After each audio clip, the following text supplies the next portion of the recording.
Assalamualaikum warahmatullahi wabarakatuh. Alhamdulillah Rabbil alamin, we can meet in this video without any troubles and obstacles because Allah Subhanahu wa Ta'ala. And I will never forget to say thank you for Nabi Muhammad SAW who get us from the darkness to the lightness in this world as well as in the next world. Thirdly, I will never forget to say thank you for my lecturer, Dr. Karolin SPM, whom I say thank you because give me deliver opportunity in this video. So before we start, let's say Bismillah together. Bismillahirrahmanirrahim. Okay, the first question is, what do you know of language in linguistic perspective, language in discourse perspective, and language in psycholinguistic perspective? Explain the difference and the sameness in detail. So, linguistic perspective focus on the structures, sounds, grammar, and meaning of language. It analyzes language at different levels, including sounds, word structure, sentence structure, and meaning. Linguistics also studies language change over time and how individuals acquire language. Discourse perspective. The discourse perspective examines how language is used in context to convey meaning and achieve specific communication goals. It looks beyond individual words, sentence, and considering large units of communication, like conversation and written text. Discourse analysis explore how speakers organize ideas, use language pragmatically, and engage in social interaction. Psycholinguistic perspective. Psycholinguistic perspective talks about investigate how language is processed and produced in the human mind. It explores the cognitive process involved in understanding and producing speech and written language. Psycholinguists study language acquisition, comprehension, production, and mental representation of linguistic knowledge. While these perspectives differ in their focus and approach, they also share similarities. They are interdisciplinary, drawing from various fields to understand language. They recognize language as a complex system with structural, functional, and cognitive aspects. They provide complementary insight into different aspects of language, contributing to a comprehensive understanding. Number 2, in order to be able to produce speech, the mind goes through stages. What stages are they? What do humans need in order to be able to function states? Explain your answers. To be able to produce speech, the human mind goes through several stages. First, there is in the thinking and conceptualization stage. In this stage, our minds generate ideas, understand the meaning behind words. The next stage is the planning and organization stage, where we organize words and sentences in structured way. Finally, there is the execution stage where we produce sounds and speech. If you want to be able to function at this stage, humans need several things. Firstly, humans need good cognitive abilities such as understanding and processing information well. Apart from that, humans also need good motor control so they can move speech organs such as tongue, lips, and smoothie. So number 3, do you agree with saying that conceptualization needs semantic knowledge? Why? Explain the reason for your position. I will explain number 3. Listen carefully. What are the functions of semantics knowledge for conceptualization?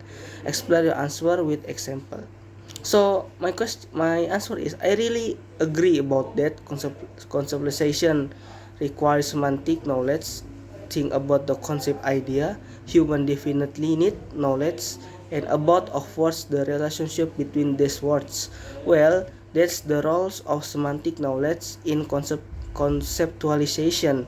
There are several reasons why semantic knowledge is important in conceptualization. First, semantic knowledge helps humans understand concepts and make connection between different words. For example, when we hear the word cat, we immediately know that is a pet with certain characteristic. Second, knowledge helps Second, semantics knowledge help human organize and group information. For example, when we hear the word fruit, we immediately imagine various kinds of fruit such as apples, banana, and or orange. Well, that means we have semantic knowledge about the word group fruit. Third, semantic knowledge also help humans understand more complex and abstract meanings. For example, when we hear the word freedom, we have an understanding of this abstract concept and can relate to our experience or values. Well, semantic knowledge is important in conceptualization because it helps us understand, organize, and relate concepts with good semantic knowledge. Our conceptualization become rich and more meaningful. So we move to number 4. Number 4 is what do you know of semantical micro planning and semantical macro planning? Explain your answer with example. Well, semantical micro planning is planning at the word and phrase level, while semantic macro planning is planning at the sentence and discourse level. Semantical micro planning consider the meaning of words and the relationship between words, while semantic macro planning consider the relationship between sentence and discourse as a whole. For example, semantical micro planning considers the meaning and relationship of words in the sentence I bought a book in a bookstore. Semantical macro planning consider the relationship of sentence in discourse, such as the sentence I went to the beach followed by the sentence the weather was very sunny and later I swam in the sea. Number number 5, if conceptually likes to move to number 5.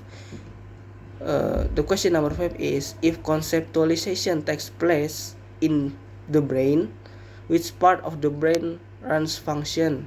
Explain your answer with theory and example. Well, according to cognitive theory, the conceptualization process occurs in the brain and involves several parts such as the prefrontal, temporal, and parietal cortex. The prefrontal cortex plays a role in decision making and understanding concepts. The temporal cortex is involved in visual auditory processing, while the parietal cortex involved in spatial processing and attention. Cognitive theory supports the role of these parts of the brain in conceptualization. For example, when we see a picture of an apple, the visual cortex in our brain processes the visual information. Then the temporal cortex and prefrontal cortex will work together to recognize and understand that the image is an apple. During this process, the various brain areas involved in conceptualization interact with each other to produce comprehensive understanding. So we move the last question. The last question for number 6. What do you know about pause, psycholinguistic pause, and field pause? Well, pause in speech have been studied within the field of psycholinguistics. One theory that explains the function of pause is planning and repair hypothesis. proposed by level 1983. According to this theory, pause serves a planning mechanism allowing speaker to signal that they need more time to retrieve words or to repair any errors in their speech. Psycholinguistic pause, also known as linguistic pause or speech pause, are pauses in speech that are studied within the field of psycholinguistics. One theory that is relevant to the study of psycholinguistic pause is the cognitive processing theory. According to this theory, pause in speech reflect the cognitive process that occur during language production. This pause can occur at different points in sentence or utterance and serve various functions. Field pause such as or have been studied within in the field of psycholinguistics. One theory that explains the function of field pause in the planning repair hypothesis proposed by level 1983. According to this theory, field pause serve as a planning mechanism, allowing speaker to signal that they need more time to retrieve the appropriate words or repair any error in their speech. Okay, I say Alhamdulillah, finally I finished my task in this video. I'm sorry if my video so have many mistaken, because perfections belongs Allah Subhanahu wa taala.